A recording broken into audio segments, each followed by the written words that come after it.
നമസ്കാരം, എല്ലാവർക്കും my not ബുക്കിലേക്ക് സ്വാഗതം. കേരള PSC എക്സാമിന് വേണ്ടിയിട്ട് SCERT സീരീസാണ് നമ്മൾ നോക്കുന്നത്. അപ്പോൾ SCERT ടെക്സ്റ്റ് ബുക്കിൻ്റെ ന്യൂ SCERT ടെക്സ്റ്റ് ബുക്കുകളുടെ സീരീസാണ് നോക്കുന്നത്. ഇതിൽ തന്നെ സാമൂഹ്യ ശാസ്ത്രത്തിൽ 5ാം ക്ലാസ്സിലെ സോഷ്യൽ സ്റ്റഡീസ് അഥവാ സാമൂഹ്യ ശാസ്ത്രത്തിൻ്റെ ഭാഗം 1 ഇന്ന് നമ്മൾ പഠിക്കുന്നത്. ഈ ഭാഗം 1 എന്ന് പറയുന്നതിൽ ആകെ 6 ചാപ്റ്റേഴ്സാണുള്ളത്. പീലിയുടെ ഗ്രാമം, ഭക്ഷണവും മനുഷ്യരും, തൊഴിൽ വൈവിധ്യങ്ങൾ, വസ്ത്രത്തിൻ്റെ നാൾവഴികൾ, വരയ്ക്കാം വായിക്കാം, ജനങ്ങൾ ജനങ്ങളാൽ എന്നിവയാണ്. ഇതിൽ ഈ 3 ചാപ്റ്റേഴ്സാണ് നമ്മൾ ഈ ഒരു വീഡിയോയിൽ പഠിക്കാൻ പോകുന്നത്. അപ്പോൾ ആദ്യത്തെ ചാപ്റ്റർ എന്ന് പറയുന്നത് പീലിയുടെ ഗ്രാമം എന്ന് പറയുന്ന ചാപ്റ്ററാണ്. അപ്പം ഇതര സംസ്ഥാനങ്ങളിൽ നിന്നും മറ്റുള്ളവർ വന്നിരിക്കുന്ന കാര്യങ്ങൾ പറയുന്നുണ്ട്. അതിനെക്കുറിച്ച് കുട്ടികളുടെ കാര്യങ്ങളും അതുപോലെ പലതരത്തിലുള്ള ഭക്ഷണ വൈവിധ്യങ്ങൾ, പലതരത്തിലുള്ള കാര്യങ്ങൾ, നഗരവും ഗ്രാമവും തമ്മിലുള്ള വ്യത്യാസം, അങ്ങനെയുള്ള കുറച്ച് കാര്യങ്ങളൊക്കെയാണ്. അപ്പോൾ എക്സാം പോയിന്റ് ഓഫ് വ്യൂവിൽ, നമ്മുടെ PSC എക്സാം പോയിന്റ് ഓഫ് വ്യൂവിൽ അധികം കാര്യങ്ങൾ ഇല്ല.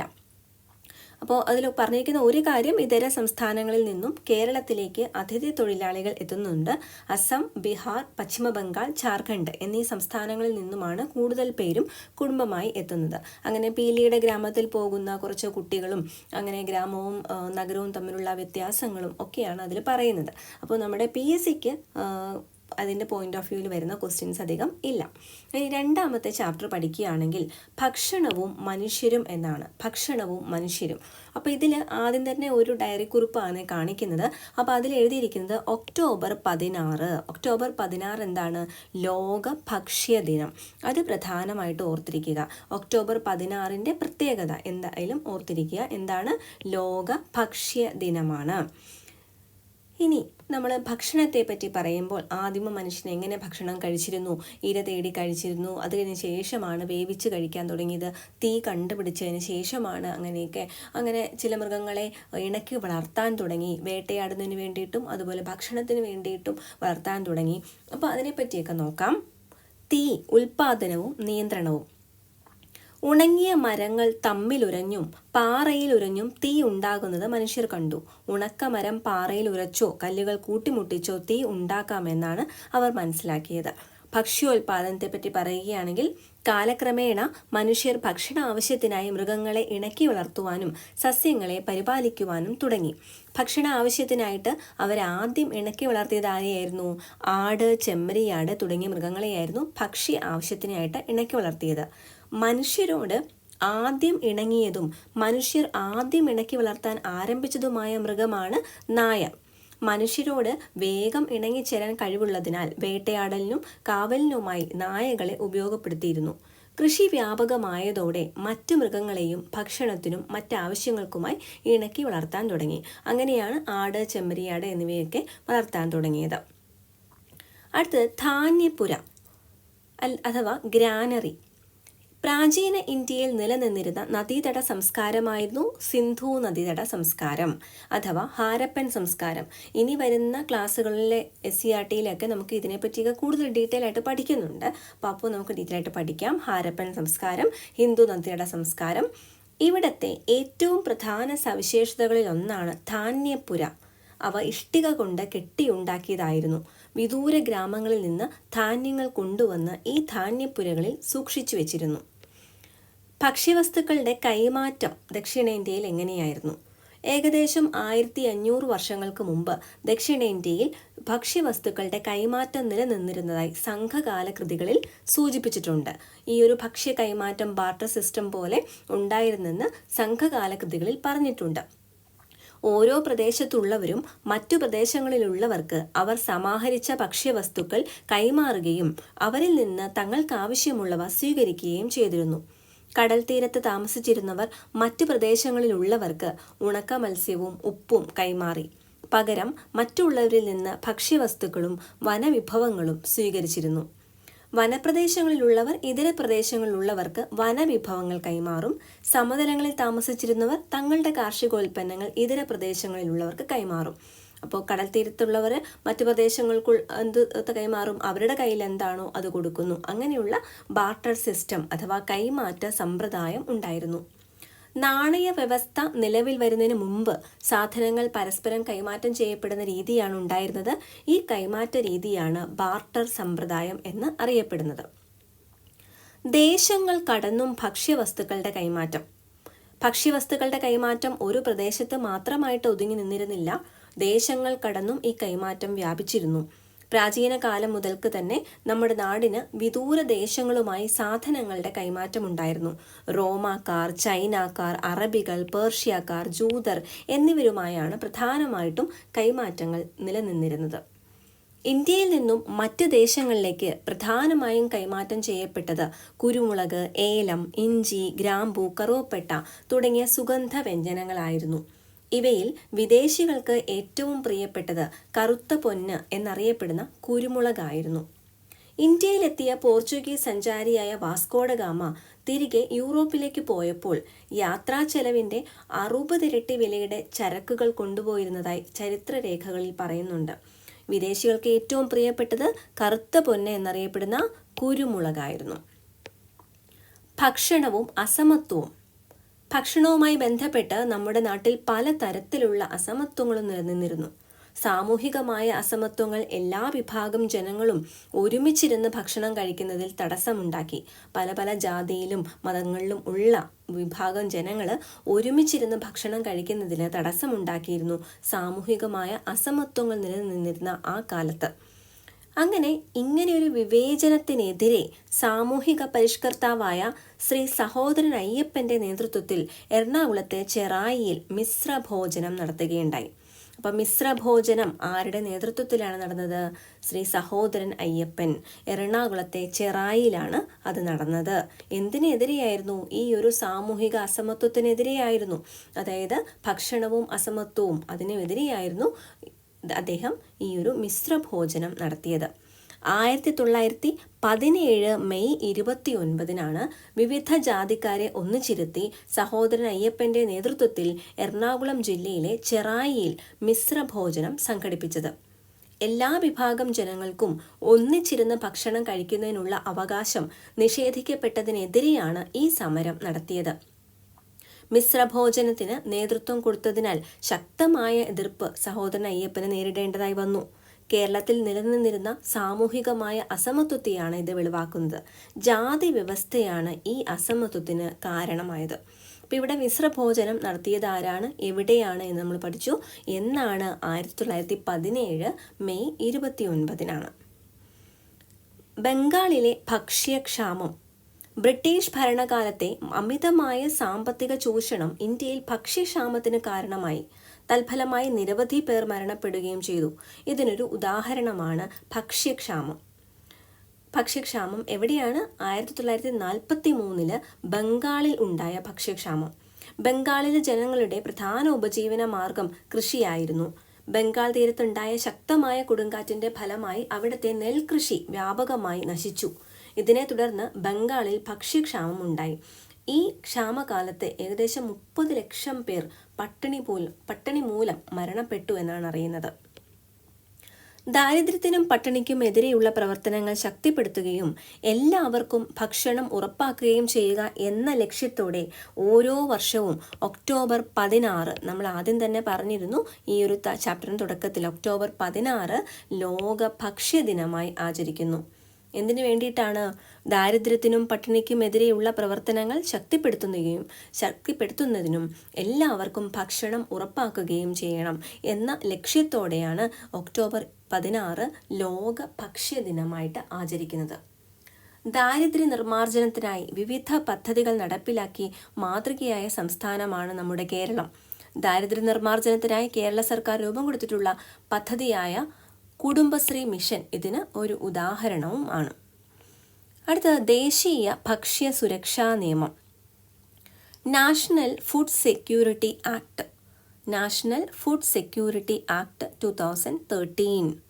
ഇന്ത്യയിൽ ദേശീയ ഭക്ഷ്യ സുരക്ഷാ നിയമം 2013 നിലവിൽ വന്നത്. എല്ലാവർക്കും ഭക്ഷ്യസുരക്ഷ ഉറപ്പാക്കുക എന്നതാണ് ഈ നിയമത്തിൻ്റെ ലക്ഷ്യം. നാഷണൽ ഫുഡ് സെക്യൂരിറ്റി ആക്ട് എന്നാണ് 2013 വന്നത്. ഈ ലക്ഷ്യം മുൻനിർത്തി പ്രവർത്തിക്കുന്ന ശക്തമായ ഒരു പൊതുവിതരണ സംവിധാനവും നമ്മുടെ രാജ്യത്ത് നിലവിലുണ്ട്. ഇനി ഭക്ഷണവും ആരോഗ്യവും. മനുഷ്യരുടെ ജീവൻ നിലനിർത്തുന്ന അടിസ്ഥാന ആവശ്യങ്ങളിലൊന്നാണ് ഭക്ഷണം. ആരോഗ്യം നിലനിർത്തുന്നതിൽ ഭക്ഷണത്തിന് സുപ്രധാന പങ്കുണ്ട്. പോഷകസമൃദ്ധമായ ഭക്ഷണം കഴിക്കുന്നതിലൂടെ നമ്മുടെ ശാരീരികവും മാനസികവുമായ ആരോഗ്യം നിലനിർത്താൻ സാധിക്കുന്നു. എന്നാൽ അനാരോഗ്യകരമായ ഭക്ഷണശീലം പല ജീവിതശൈലീ രോഗങ്ങൾക്കും കാരണമാവുന്നുണ്ട്. ഇനി 2023 അന്താരാഷ്ട്ര ചെറുധാന്യ വർഷം. ചെറുധാന്യ വർഷം എന്ന് പറയുന്നത് മില്ലറ്റ് എന്നാണ് പറയുന്നത്. അപ്പോൾ ഈ 2023 മില്ലറ്റ് ഇയർ എന്നാണ് അറിയപ്പെട്ടത്. മില്ലറ്റ്, ചെറുധാന്യം എന്നാണ് മില്ലറ്റിൻ്റെ അർത്ഥം. 2023 അന്താരാഷ്ട്ര ചെറുധാന്യ വർഷമായിട്ടാണ് ആചരിച്ചത്. ഐക്യരാഷ്ട്ര സംഘടനയുടെ നിർദ്ദേശപ്രകാരം UN ആണ് ഇത് തീരുമാനിക്കുന്നത്. യുണൈറ്റഡ് നേഷൻ ഐക്യരാഷ്ട്ര സംഘടനയുടെ നിർദ്ദേശപ്രകാരം 2023 അന്താരാഷ്ട്ര ചെറുധാന്യ വർഷമായി തിരഞ്ഞെടുക്കപ്പെട്ടു. ചെറുധാന്യങ്ങളുടെ ഉത്പാദനവും ഉപഭോഗവും പ്രോത്സാഹിപ്പിക്കുക. ചെറുധാന്യങ്ങളുടെ ഉത്പാദനവും ഉപഭോഗവും പ്രോത്സാഹിപ്പിക്കുക എന്നതാണ് അന്താരാഷ്ട്ര ചെറുധാന്യ വർഷാചരണത്തിൻ്റെ പ്രധാന ലക്ഷ്യമായിരുന്നത്. പുല്ലുവർഗത്തിൽപ്പെടുന്ന ധാന്യ വിളകളാണ് ചെറുധാന്യങ്ങൾ.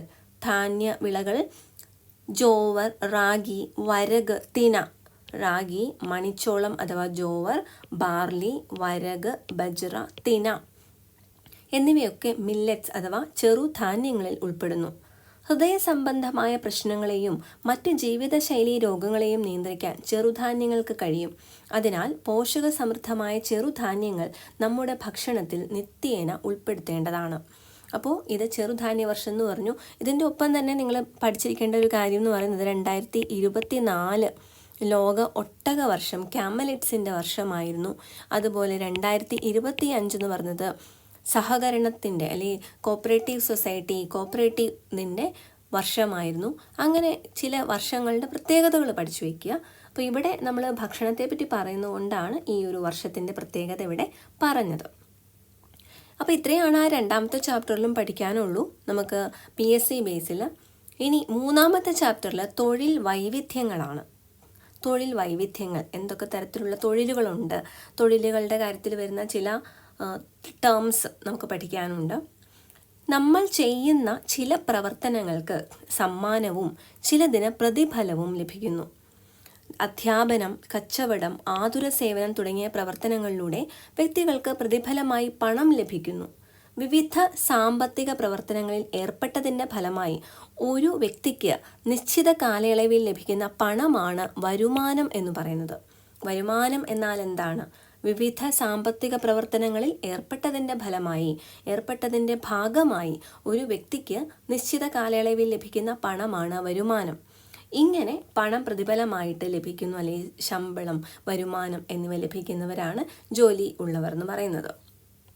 അപ്പോൾ ഇതിലൊരു കവിത കൊടുത്തിട്ടുണ്ട്. അതായത് പഠിപ്പു തീർന്നാൽ പള്ളിക്കൂടം വിട്ടുകഴിഞ്ഞെന്നാൽ പറയുക പിന്നീടെന്തൊരു പണിക്കു പോകും നീ. എന്നിട്ട് ഒന്നാമൻ പറയുന്നു കൃഷിക്ക് പോകുന്നു, രണ്ടാമൻ പോകുന്നു കച്ചവടത്തിന് പോകുന്നു, മൂന്നാമൻ പറയുന്നു വിദ്യാനിലയന ഒരു ടീച്ചറാകും, ഒരു സ്കൂൾ തുടങ്ങും, നാലാമൻ പറയുന്നു പട്ടാളത്തിൽ ജോയിൻ ചെയ്യും എന്ന് പറയുന്നു. അപ്പോൾ ഈ ഒരു കവിത എഴുതിയിരിക്കുന്നത് ആരാണെന്ന് പഠിച്ചു വയ്ക്കുക. ശ്രീ NV കൃഷ്ണവാര്യർ. ഇനി എന്താണ് തൊഴിൽ എന്ന് പറയുന്നത്? എന്താണ് തൊഴിൽ? വരുമാനത്തിനായി ഒരു വ്യക്തി കായികമായോ ബൗദ്ധികമായോ ചെയ്യുന്ന പ്രവർത്തനം, അതിനാണ് തൊഴിൽ എന്ന് പറയുന്നത്. വരുമാനം എന്താ നമ്മൾ പറഞ്ഞു. ആ വരുമാനത്തിനായിട്ട് ഒരു വ്യക്തി കായികമായിട്ടോ ബൗദ്ധികമായിട്ടോ ചെയ്യുന്ന പ്രവർത്തനമാണ് തൊഴിൽ. തൊഴിലിന് പ്രതിഫലം കൂലിയായോ ശമ്പളമായോ ലഭിക്കുന്നു. വ്യക്തികളുടെ പ്രധാന വരുമാന മാർഗമാണ് തൊഴിൽ എന്ന് പറയുന്നത്. ഇനി എന്താണ് ഈ കൂലിയും ശമ്പളവും തമ്മിലുള്ള വ്യത്യാസം നോക്കാം. അതായത് കരാർ പ്രകാരം സേവനങ്ങൾ നിർവഹിച്ചതിന് തൊഴിലുടമ തൊഴിലാളിക്ക് നൽകുന്ന പ്രതിഫലമാണ് കൂലി. മണിക്കൂറുകളുടെയോ ദിവസത്തിൻ്റെയോ അടിസ്ഥാനത്തിലാണ് കൂലി നിശ്ചയിക്കപ്പെടുന്നത്. അതായത് ഇത്ര മണിക്കൂർ ജോലി ചെയ്തതിന്, ഇത്ര ദിവസം ജോലി ചെയ്തതിന് അങ്ങനെ കൊടുക്കുന്നതാണ് കൂലി. എന്നാൽ എല്ലാ മാസവും അങ്ങനെ പ്രതിമാസ അടിസ്ഥാനത്തിൽ ഒരു മാസം ഇത്ര രൂപ എന്ന അടിസ്ഥാനത്തിൽ ജീവനക്കാർ നിർവഹിക്കുന്ന ജോലിക്ക് തൊഴിലുടമ നൽകുന്ന പ്രതിഫലമാണ് ശമ്പളം എന്ന് പറയുന്നത്. അപ്പോൾ കൂലിയും ശമ്പളം തമ്മിലുള്ള വ്യത്യാസം മനസ്സിലായി എന്ന് വിചാരിക്കുന്നു. അടുത്തത് വരുമാന സ്രോതസ്സുകൾ. നമുക്ക് ചുറ്റുമുള്ള ആളുകൾ വരുമാനം നേടുന്ന വിവിധ തരം തൊഴിലുകളിലൂടെയാണ്. എന്തൊക്കെയാവാം? കൃഷി, ബിസിനസ്, ബാങ്ക് നിക്ഷേപങ്ങൾ, ആസ്തികൾ എന്നിവയിൽ നിന്നൊക്കെ വരുമാനം ലഭിക്കുന്നുണ്ട്. അങ്ങനെ പലതരത്തിൽ ഇതുപോലെ വരുമാനം ലഭിക്കുന്ന അധ്വാനമോ വസ്തുവകകളോ ആണ് വരുമാന സ്രോതസ്സുകൾ. ഇപ്പം നമ്മൾ ജോലിയുടെ കാര്യം പറഞ്ഞു. കൃഷി, ബിസിനസ്, ബാങ്ക് നിക്ഷേപം, ആസ്തികൾ എന്നിവയിൽ നിന്നൊക്കെ വരുമാനം ലഭിക്കുന്നുണ്ട്. ഇതിനാണ് വരുമാന സ്രോതസ്സുകൾ എന്ന് പറയുന്നത്, ഇൻകം സോഴ്സസ് എന്ന് പറയുന്നത്. ഇനി എന്താണ് ഈ ആസ്തികൾ എന്ന് പറയുന്നത്? വിവിധ രൂപത്തിലുള്ള ധനവിഭവങ്ങളാണ് ആസ്തികൾ. അതായത് കെട്ടിടങ്ങൾ, വസ്തുവകകൾ എന്നിവയൊക്കെ ആസ്തികൾക്ക് ഉദാഹരണമാണ്. ഇപ്പോൾ കെട്ടിടങ്ങൾ നമ്മൾ വാടകയ്ക്ക് കൊടുക്കുന്നു, അതിൻ്റെ വാടക അല്ല റെന്റ് കിട്ടുന്നു. അപ്പം അതൊക്കെ ഒരാൾക്ക്, ആ ഉടമയ്ക്ക് എന്താണ്? വരുമാനമാണ്. അതൊരു വരുമാന സ്രോതസ്സാണ്. വിവിധ സ്രോതസ്സുകളിൽ നിന്ന് ലഭിക്കുന്ന വരുമാനം എന്തൊക്കെയാണെന്ന് നോക്കൂ. വരുമാന സ്രോതസ്സുകളും വരുമാനവും. കൃഷിയുടെ വരുമാനം വിള, തൊഴിലാണെങ്കിൽ കൂലി അല്ലെങ്കിൽ ശമ്പളം, ബിസിനസ്സിനാണെങ്കിൽ ലാഭം, ബാങ്ക് നിക്ഷേപത്തിന് പലിശ ലഭിക്കുന്നു, ആസ്തികളാണെങ്കിൽ വാടകയ്ക്ക് കൊടുക്കുക അല്ലെങ്കിൽ പാട്ടത്തിന് കൊടുക്കുക, അതായത് നമ്മൾ റെന്റിന് അല്ലെങ്കിൽ ലീസിന് കൊടുത്തിട്ട് അങ്ങനെ ഉടമയ്ക്ക് ലഭിക്കുന്ന വരുമാനം. ഓഹരി നിക്ഷേപങ്ങൾ അല്ലെങ്കിൽ ഷെയർ മാർക്കറ്റ് അങ്ങനെയുള്ള ഓഹരി നിക്ഷേപങ്ങളിലൂടെ ലാഭവിഹിതം ലഭിക്കുന്നു. ഇനി വ്യക്തിഗത വരുമാനം, കുടുംബ വരുമാനം. ഇപ്പോൾ പലതരത്തിലുള്ള വരുമാന സ്രോതസ്സുകൾ അഥവാ ഇൻകം സോഴ്സസ് ഉണ്ട്. അതെല്ലാം വ്യത്യസ്തമാണ്. അതുപോലെ തന്നെ അവയിൽ നിന്ന് ലഭിക്കുന്ന വരുമാനവും വ്യത്യസ്തമായിരിക്കും. അതായത് ഒരു വ്യക്തിക്ക് തന്നെ പല പല വരുമാന സ്രോതസ്സുകളിൽ നിന്ന് വരുമാനം നേടാൻ കഴിയും. അതായത് ഒരാൾ കൃഷിയിൽ ഏർപ്പെട്ടിരിക്കുന്ന ഒരാളാണ്, അദ്ദേഹത്തിന് ബാങ്ക് നിക്ഷേപം കൂടിയുണ്ട്, അതിൽ നിന്നുള്ള പലിശയും അദ്ദേഹത്തിന് എക്സ്ട്രാ വരുമാനമാണ്. അപ്പോൾ കൃഷി അനുബന്ധ ബിസിനസ്സിൽ നിന്ന് കിട്ടുന്ന ലാഭവും ആ വ്യക്തിയുടെ വരുമാനമാണ്. കൃഷിയല്ലാതെ അതുമായി ബന്ധപ്പെട്ട ബിസിനസ്സിൽ നിന്ന് കിട്ടുന്ന വരുമാനം ഉണ്ടാവും. ഇത്തരത്തിൽ തൊഴിലുകളിലൂടെയും തൊഴിലിതര മാർഗങ്ങളിലൂടെയും ഒരു വ്യക്തിക്ക് വരുമാനം ലഭിക്കുന്നു. ഒരു വ്യക്തിക്ക് വിവിധ വരുമാന സ്രോതസ്സുകളിൽ നിന്ന് ഒരു നിശ്ചിത കാലയളവിൽ ലഭിക്കുന്ന ആകെ വരുമാനം, അതിനാണ് വ്യക്തിഗത വരുമാനം എന്ന് പറയുന്നത്. ഒരു വ്യക്തിക്ക് വിവിധ വരുമാന സ്രോതസ്സുകളിൽ നിന്ന് ഒരു നിശ്ചിത കാലയളവിൽ ലഭിക്കുന്ന ആകെ വരുമാനമാണ് വ്യക്തിഗത വരുമാനം.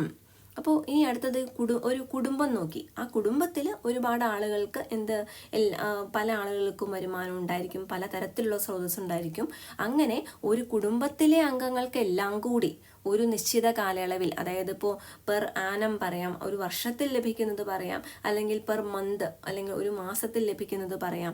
അങ്ങനെ ഒരു നിശ്ചിത കാലയളവിൽ ലഭിക്കുന്ന ആകെ വരുമാനം ഒരു കുടുംബത്തിലെ മൊത്തം അംഗങ്ങളുടെയും പറയുകയാണെങ്കിൽ അത് കുടുംബ വരുമാനം. അപ്പോൾ വ്യക്തിഗത വരുമാനം, കുടുംബ വരുമാനം. ഇനി നമ്മൾ കുറച്ചു മുമ്പ് പറഞ്ഞു കാർഷിക തൊഴിലുകൾ, കാർഷികേതര തൊഴിലുകൾ. അതായത് എന്തൊക്കെയാണ് അതിൻ്റെ വ്യത്യാസം?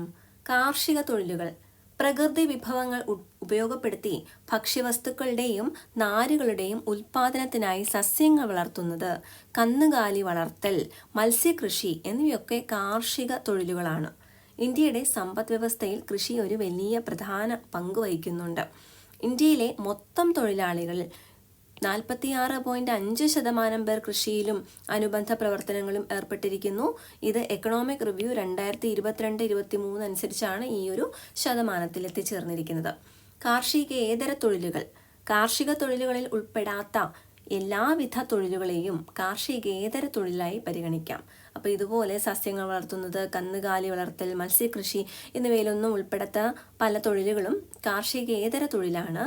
വ്യാവസായിക അടിസ്ഥാനത്തിൽ ഉൽപ്പന്നങ്ങൾ നിർമ്മിക്കുന്ന തൊഴിലുകളും വിവിധ തരം സേവനങ്ങളും ഒക്കെ കാർഷികേതര തൊഴിലുകളാണ്. വസ്ത്രനിർമ്മാണം, കെട്ടിട നിർമ്മാണം, ബിസിനസ്, ബാങ്കിങ്, അധ്യാപനം, ഗതാഗതം, ഫാക്ടറി തൊഴിലുകൾ, ആതുര സേവനം എന്നിവയൊക്കെ കാർഷിക തൊഴിലുകൾക്ക്, കാർഷികേതര തൊഴിലുകൾക്ക് ഉദാഹരണങ്ങളാണ്. ഇനി എന്താണ് സ്വയം തൊഴിൽ എന്ന് പറയുന്നത്? സ്വയം തൊഴിൽ ഏതെങ്കിലും തൊഴിലുടമയുടെ, സെൽഫ് എംപ്ലോയിഡ് എന്നാണ് സ്വയം തൊഴിൽ എന്ന് പറയുന്നത് കേട്ടോ. ഏതെങ്കിലും തൊഴിലുടമയുടെ നിയന്ത്രണത്തിലല്ലാതെ സ്വതന്ത്ര സാമ്പത്തിക പ്രവർത്തനത്തിലൂടെ ഉപജീവനം നടത്തുന്നതിനെയാണ് സ്വയം തൊഴിൽ എന്ന് പറയുന്നത്. സ്വയം തൊഴിലിൽ ഏർപ്പെടുന്ന വ്യക്തി തൻ്റെ സംരംഭത്തിൻ്റെ ഉടമസ്ഥതയും അതേ അവസരത്തിൽ ഒരു തൊഴിലാളിയുടെ എല്ലാ ഉത്തരവാദിത്വവും, അതായത് ഉടമയും അവർ തന്നെയാണ്, അതുപോലെ തന്നെ ഒരു തൊഴിലാളിയുടെ എല്ലാ ഉത്തരവാദിത്വങ്ങളും നിർവഹിക്കുന്നുണ്ട് അവർ. അതാണ് സ്വയം തൊഴിൽ എന്ന് പറയുന്നത്. സാധാരണ വ്യക്തികൾ കൂടുതലും ഒറ്റയ്ക്കാണ് ഈ സ്വയം തൊഴിലിൽ അവരുടെ സംരംഭം കൈകാര്യം ചെയ്യുന്നത്. അതായത് അതിൽ നിന്നുള്ള വരുമാനം എന്ന് പറയുന്നത് പൂർണ്ണ അവകാശി ഈ സ്വയം തൊഴിൽ സംരംഭകരായിരിക്കും. അതായത് ഒറ്റയ്ക്കോ കൂട്ടായോ നടത്തുന്ന പലചരക്ക് കടകൾ, തുന്നൽ കടകൾ, പലഹാരക്കടകൾ, ഇതൊക്കെ സ്വയം തൊഴിൽ സംരംഭങ്ങളാണ്. ഇനി രാജ്യത്തിൻ്റെ സാമ്പത്തിക വളർച്ചയിൽ സ്വയം തൊഴിൽ സംരംഭങ്ങൾ വഹിക്കുന്ന പങ്ക് വളരെ വലുതാണ്. അതിനായിട്ട് ഈ സ്വയം തൊഴിൽ സംരംഭങ്ങൾ പ്രോത്സാഹിപ്പിക്കുന്നതിനായിട്ട് സർക്കാർ വിവിധ പദ്ധതികൾ നടപ്പിലാക്കിയിട്ടുണ്ട്. അപ്പം അതൊന്ന് ഓർത്തു വയ്ക്കുക. സ്വയം തൊഴിൽ പദ്ധതികളും ഗുണഭോക്താക്കളും, നവജീവൻ പദ്ധതി മുതിർന്ന പൗരന്മാർക്ക് ഉള്ള സ്വയം തൊഴിൽ പദ്ധതിയാണ് നവജീവൻ പദ്ധതി.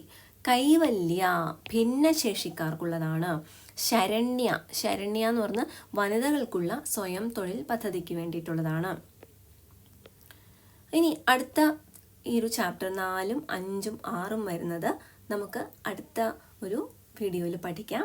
അപ്പോൾ ഈ ഒരു വീഡിയോയിൽ പഠിച്ച ഈ ഒരു ചാപ്റ്ററിനെ ബേസ് ചെയ്തിട്ടുള്ള ചോദ്യോത്തരങ്ങൾ, ബന്ധപ്പെടുത്തിയുള്ള ചോദ്യോത്തരങ്ങൾ നമുക്ക് അടുത്ത ഒരു വീഡിയോ ആയിട്ട് വരുന്നതാണ്. അതിനുശേഷം അടുത്ത ക്ലാസ്സുകളും പഠിക്കുക. അപ്പോൾ ഈ ഒരു സീരീസ് നിങ്ങൾ ഫോളോ ചെയ്ത് ഓരോ ചാപ്റ്ററും പഠിച്ച് അതിനുമായി ബന്ധപ്പെട്ട കാര്യങ്ങൾ റാങ്ക് ഫയലിൽ നിന്ന് പഠിക്കാം. അതുപോലെ പ്രീവിയസ് ക്വസ്റ്റ്യൻ പേപ്പറിലുമായിട്ട് നമുക്ക് ക്വസ്റ്റ്യൻസ് പഠിപ്പിക്കുന്നതാണ്. അതിനുശേഷം അങ്ങനെ ഓരോ ചാപ്റ്റർ വൈസ്, ഓരോ ക്ലാസ്സിൽ ഓരോ സബ്ജക്റ്റ് വൈസ് തീർക്കുന്നതാണ്.